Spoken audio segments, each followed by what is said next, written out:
Almost 2 weeks గ్యాప్స్లో మీది 2 cinemas release అవుతున్నాయి. ఒకటి గమ్ గమ్ గణేష్ అయిపోయింది, నెక్స్ట్ వచ్చేసి హరోం హరా. సో మీరు ఎంత బిజీ ఉన్నారో నేను ఎక్స్పెక్ట్ చేయొచ్చు. సో హౌ ఇస్ లైఫ్, అంటే హౌ హ్యావ్ యూ బిన్? నాకు నా కెరీర్ స్టార్టింగ్ నుండే చాలా మంచి ఫ్రూట్ఫుల్ రిజల్ట్స్, ఆడియన్స్ అందరూ చాలా పాజిటివ్గా నేను చేసిన వర్క్స్ అన్ని రిసీవ్ చేసుకోవడం, అది వెరీ లక్కీ థింగ్ కింద ఎప్పుడు అనుకుంటూ ఉంటా. అండ్ ఇప్పటి వరకు నా జర్నీలో నేను వర్క్ చేసిన డైరెక్టర్స్ అవ్వచ్చు, నేను వర్క్ చేసిన టీమ్ అవ్వచ్చు, ప్రతి ఒక్కరు పాజిటివ్ ఆరాతో ఉండడం, నాకు ఒక హెల్తీ ఫ్రూట్ఫుల్ డైరెక్షన్లో జర్నీ ఇంతవరకు రావడం very happy. So RX100 album start నుండి ఇప్పటి వరకు చాలా ఆల్మోస్ట్ లైక్ ప్రతి ఆల్బంలో అట్లీస్ట్ 2-3 సాంగ్స్ అయినా అందరూ ఆదరించడం, మిగతావన్నీ కూడా మంచి ఎక్స్పీరియన్స్ క్రియేట్ అవుతుంది. అంటే అఫ్కోర్స్ ఒక మూవీలో ఒక 4-5 సాంగ్స్ లాంచ్ అయితే జనరల్గా ఒక 1-2 సాంగ్స్ కానీ హిట్ అయితే, వేరే సాంగ్స్ గురించి అంత ఫోకసింగ్గా మనం సినిమా రిలీజ్ టైం ముందు 2 months ముందు నుండి ప్రీ ప్రొడక్షన్ ఉంటుంది కదా, ప్రీ రిలీజ్ థింగ్స్ అన్నీ ఉంటాయి కాబట్టి, సో వేరే సాంగ్స్ పోస్ట్ రిలీజ్ స్లోగా అవి పెరుగుతూ ఉంటాయి, జనాలు వినడంగానే అవన్నీ ప్రాసెస్ జరుగుతూ ఉంటాయి కదా. సో ప్రతి ఆల్బమ్ నాకు నా RX100 టైం నుంచి, RX100 ఫస్ట్ సాంగ్ లాంచ్ అప్పటి నుంచి ఇప్పటి వరకు ప్రతి కంటెంట్ని చాలా నాకు జనరల్గా వ్యూస్ కానీ లేకపోతే నాకు వచ్చే రెస్పాన్సెస్ కానీ ఫోన్ కాల్స్ కానీ అన్నీ ఉంటాయి కదా. సో దానిలో ప్రతి సాంగ్ని ఎంజాయ్ చేస్తూ ఉండడం అది వెరీ హ్యాపీ థింగ్. ఎందుకంటే ఒక ఆల్బంలో నేను multiple okay kind of song culture కాకుండా డిఫరెంట్గా ట్రై చేస్తూ ఉండడం ఇష్టపడతా.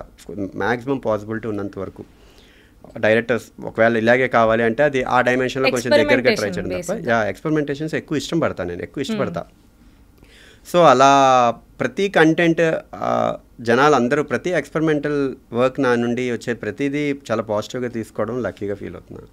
ఓకే, సో ఇప్పుడు మీ ఫస్ట్ సినిమా వచ్చేసి RX100. అందులో పిల్లారా అనేది ఒక హ్యూజ్ చార్ట్ బస్టర్ అయింది. అంటే ఆల్మోస్ట్ 3-4 months యూట్యూబ్లో బాగానే ట్రెండ్ అవుతుంది అండ్ మిలియన్స్ ఆఫ్ వ్యూస్ వచ్చాయి.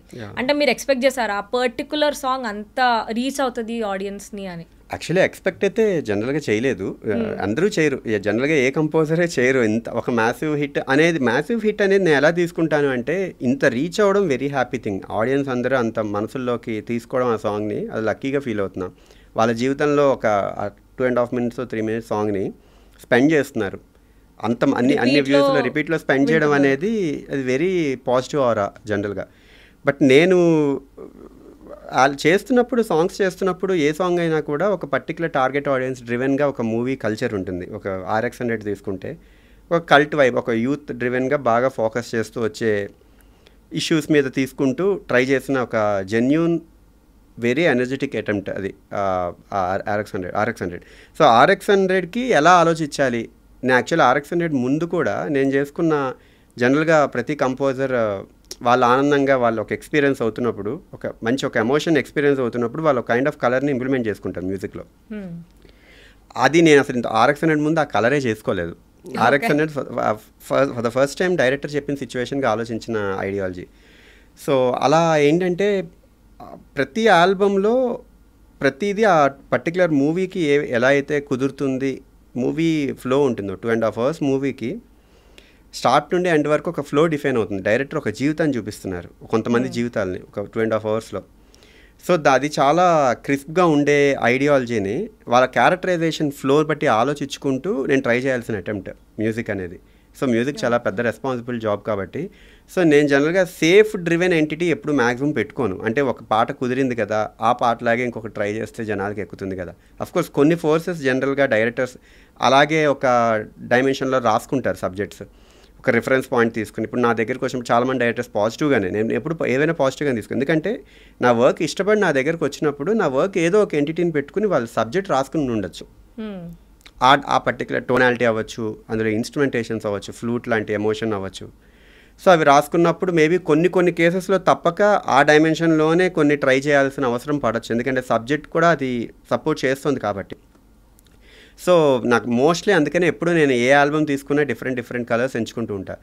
సో RX100 ఏం చేసుకున్నా కూడా జనాలకి ఆ టార్గెట్ ఆడియన్స్కి కనెక్ట్ అయితే అది సక్సెస్ని తీసుకుంటాయి. సపోజ్ ఒక పర్టికులర్ సబ్జెక్ట్ ఒక్క ప్రపంచంలో ఉన్న ఒక్క వ్యక్తికే అది కనెక్ట్ అవుతుంది అనుకుంటే ఆ ఒక్క వ్యక్తికి కనెక్ట్ అయిందా లేదా నా ట్యూన్ అనేది నేను కన్సిడర్ చేసుకుంటా. ఆ ఒక్క వ్యక్తి కనెక్ట్ అయింది అనుకో, నేను అనుకున్న వ్యక్తికి, అంటే ఆ నేచర్ ఉన్న వ్యక్తికి, నా ప్రకారం అది సక్సెస్ అయినట్టే. ఎందుకంటే నేను ఆలోచించిన విధానం ఏ టార్గెట్ డ్రివెన్ అనేదే ఇంపార్టెంట్గా ఫీల్ అవుతాయి, ఇప్పుడు ఎక్స్పీరియన్స్ అవుతాయి. సో జనరల్గా RX 100 చేస్తున్నప్పుడు అది యూత్కి కనెక్ట్ అవ్వాలి, టార్గెట్ ఆడియన్స్. సో యూత్ చాలా బాగా కనెక్ట్ అయింది.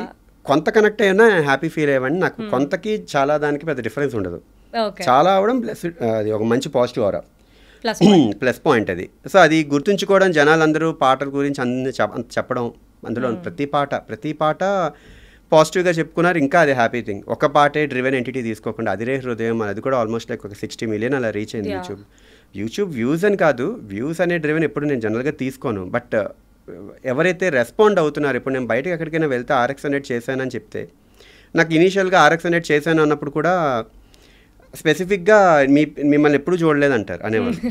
సో అది కూడా ఇంపార్టెంట్ అయిపోయింది కాలంలో. ఒక పాట కంటెంట్ మనం రిలీజ్ చేసుకుంటే ఆడియో డ్రివెన్గా, అది ఎవరు చేశారన్నదే ఐడెంటిటీ క్రియేట్ చేసుకోవడం చాలా ఇంపార్టెంట్. సో సపోజ్ స్టార్టింగ్ కెరియర్లో అది జనరల్గా అందరికీ పెద్ద రీచ్ అవ్వదు. ఒక కంటెంట్ చేస్తే కంటెంట్ రీచ్ అయినంత స్పీడ్గా అది ఎవరు చేశారనేది రీచ్ అవ్వదు. కానీ మీరు ఇప్పుడు రీసెంట్ గ్రాఫ్స్ చూస్తే, అంటే ఇప్పుడు మీరు ఒక పాట రిలీజ్ చేశారు అనుకోండి, అది రీల్స్లో సడన్గా ట్రెండ్ అయిపోతుంది. ఇన్స్టాగ్రామ్ రీల్స్ కానివ్వండి, ఇన్ఫ్లుయెన్సర్స్ కానివ్వండి, అది యూజ్ చేసి అది ఎక్కడికో వెళ్ళిపోతుంది పాట. అది ఒక ప్లస్ పాయింట్, బికాజ్ అది విని విని విని విని ఇప్పుడు నాకు వినాలని లేకపోయినా నేను వింటూ ఉంటా, అట్లా అడిక్ట్ అయిపోతాం మనం. So do you think social media is also plus point for you at this point of time? Definitely అండి. సోషల్ మీడియా ఇప్పుడు చాలా వరకు జనాలందరూ కూడా సోషల్ మీడియాతోనే లింక్ అప్ అయినారు. ఇన్ఫాక్ట్ యూట్యూబ్ కన్నా ఈ ట్విట్టర్ కానీ ఇన్స్టాగ్రామ్ కానీ ఈ ఎలిమెంటరీ థింగ్స్, ఈ షార్ట్ వీడియోస్ ఎప్పుడైతే స్టార్ట్ అయ్యాయో అప్పటి నుంచి, కాకపోతే దేనికైనా ప్రోస్ అండ్ కాన్స్ ఉంటాయి. సో ఇప్పుడు సోషల్ మీడియాకి వస్తే నేను ఎలా ఎక్స్పీరియన్స్ అవుతానంటే, ఒక పాట అంతా ఒక ఫ్లోలో ఎక్స్పీరియన్స్ డ్రైవ్ చేస్తుంది. ఒక పాట స్టార్ట్లో ఒక ఎలిమెంట్, ప్రీ హుక్ దగ్గర ఒక ఎలిమెంట్, చరణంలో ఒక ఎలిమెంట్ ఉంటాయి. సో ఇందులో ఎలా ఉంటుంది అంటే, సోషల్ మీడియాలో షార్ట్ వీడియోస్ అనే పాయింట్లోనే ఉంది ప్రాబ్లం. అంటే కొన్ని సెక్షన్స్ మాత్రమే, కొన్ని డివిజన్స్, ఇప్పుడు హుక్ స్టెప్ ఉంది, హుక్ దగ్గర ఆ హుక్ స్టెప్ మాత్రమే వర్కౌట్ అవుతుంది. బట్ ఆ ఎలిమెంటరీ థింగ్ అంటే జనాలు ఎంగేజ్ అవ్వడం మళ్ళీ అందులో చాలా పెద్ద ప్రో ఎలిమెంట్. బికాస్ మీకు ఒక్క రీల్ క్లిక్ అయితే చాలు, అంటే వేల views, lakhs of views, people అది రిపీట్ చేస్తూ ఉంటారు. మీకు నేను ఇన్ కేస్ చూస్తే ఆటో వాడి నుండి ప్రతి ఓడు రీల్స్ చూస్తున్నాడు ఈ మధ్యలో, డాబ్ డాబ్ డాబ్ కొట్టడం చూడడం. అది మన పాట ఎట్లా అంటే సర్క్యులేట్ అయ్యి చాలా మంది ఇదే పాట అని అప్పుడు కనుక్కుంటే ఫుల్ సాంగ్ చూస్తారు. Full song some times click అవ్వకపోయినా ఆ ఒక్క సెక్షన్ అయితే క్లిక్ అవుతుంది. అది మంచి pro element in fact social media వల్ల. సో సోషల్ మీడియా చాలా ఇంపార్టెంట్ ఈ కాలంలో. కాకపోతే ఆర్టిస్ట్గా డ్రైవ్ చేస్తున్న ప్రతి వ్యక్తి కూడా విజువల్గా కనబడాల్సిన అవసరం కూడా చాలా ఉంది. కాబట్టి ఆ షార్ట్ వీడియోస్లో కూడా వాళ్ళు విజువల్గా కనబడడం, ఈ స్కోప్ కూడా దొరుకుతుంది. కరెక్ట్. ఇప్పుడు మ్యూజిక్ అనేది మోస్ట్ ఇంపార్టెంట్ ఎలిమెంట్ ఫిల్మ్స్లో. సో ఇప్పుడు మీరు ఏదైనా దానికి మ్యూజిక్ ఇవ్వాలంటే వాట్ ఈస్ ద ప్రొసీజర్? ఇప్పుడు స్టోరీ విన్నాక మీరు స్టార్ట్ చేస్తారా, లేకపోతే డైరెక్టర్తో కూర్చున్నాక మీరు మ్యూజిక్ మీది స్టార్ట్ చేస్తారా, లేకపోతే what is the general procedure? జనరల్గా స్టోరీ చెప్పే ముందు డైరెక్టర్ నేచర్ ఏంటో తెలుస్తుంది, వాళ్ళ సెన్సిబిలిటీస్ ఏంటి, వాళ్ళు ఎలా హ్యాండిల్ చేస్తారు, అసలు వాళ్ళ నేచర్ ఏంటి. ఏమైనా హ్యాండిల్ చేయొచ్చు, బట్ నేచర్ ఏంటి అనేది డిరైవ్ చేస్తుంది చాలా వరకు. కొన్ని నారోయింగ్ థింగ్స్ చేస్తుంది, ఓకే ఇలా ఆలోచించాలి డైరెక్టర్కి అని. ఆ తర్వాత అతని నుంచి పుట్టిన ఒక స్టోరీ ఐడియాలజీ ఎక్కువ వింటాను నేను. అది టు బి ఫ్రాంక్ కొన్ని సిచ్యువేషన్స్లో స్టోరీ చెప్పే స్కోప్ డైరెక్టర్స్కి ఉండదు. మేబీ స్క్రిప్ట్ చేంజెస్ అవుతూ ఉంటాయి, అలాంటి అది ఎప్పటికప్పుడు కొంచెం ఇటు అటు మనకి ఇంప్రొవైజేషన్స్ అవుతానే ఉంటాయి. కాబట్టి కమిట్ అయ్యే ముందు కూడా అది వినే ఆపర్చునిటీ దొరకదు.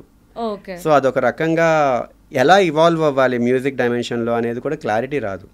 సో అది ఎప్పుడు హెల్దీ ప్రాసెస్ ఏంటంటే story at least chief technicians like DOP అవ్వచ్చు, మ్యూజిక్ కంపోజర్ అవ్వచ్చు, ఆర్ ఎడిటర్ అవ్వచ్చు, ఇలా ఉన్న వీళ్ళతో ఎక్కువ డిస్కస్ చేసుకుంటేనే హెల్దీ ఎన్విరాన్మెంట్ క్రియేట్ అవుతుంది. ఎందుకంటే ఇప్పుడు కంపోజర్గా నా దగ్గరికి ఒక డైరెక్టర్ వచ్చి, ఇది నేను అనుకుంటున్నాను సబ్జెక్ట్, ఇది ఒక 2.5 hours రన్ టైం రఫ్లీ ఉంటుంది, సో ఈ ప్రాసెస్లో నేను చూపించాలనుకుంటున్న జీవితం ఇది. సో వీళ్ళ ఫ్లో ఇలా డిఫైన్ అయి ఉంటుంది. అంటే స్టార్ట్ నుండి సినిమా ఎలా స్టార్ట్ అవుతుంది, ఎండ్ ఎలా స్టార్ట్ అవుతుంది, ఈ మధ్యలో వాళ్ళ యొక్క చేంజెస్, వాళ్ళ మానసిక ఒత్తిళ్ళ వల్ల, మానసిక డైమెన్షన్స్ వల్ల, హ్యాపీనెస్ వల్ల ఏదో రకంగా మౌల్డ్ అవుతుంది చేంజ్. అంటే సబ్జెక్ట్ అంటే ఆల్మోస్ట్ క్లైమాక్స్ అనే ఒక పదంలోనే ఉంది. ఏదో ఒక సొల్యూషన్ చూపించాలి, సినిమా స్టార్ట్లో ఏదో ఒక కిక్ స్టార్ట్ ఉండాలి. సో ఈ ఎలిమెంట్స్ మధ్య ఒక ఫ్లో అయితే డిఫైన్ అయి ఉండాలి ఏ సబ్జెక్ట్కైనా, అప్పుడే జనాలు కూడా కనెక్ట్ అవుతారు కాబట్టి ఏం చూపించాలనుకుంటున్నారు అనే దానిలో. సో అది అర్థమయ్యేట్టుగా ముందు తెలుసుకుంటా, ఆ తర్వాత డీటెయిల్గా స్టోరీ ఏంటి ఎగ్జాక్ట్లీ లైక్ ఎలాంటి మలుపులు తిరుగుతున్నాయి. మీరు కూడా స్క్రిప్ట్ తీసుకొని కూర్చుంటారా? అంటే some times what is the scene to scene, how to analyse the characters, అదంతా మీరు కూడా మీ ప్రాసెస్ కూడా అది. అది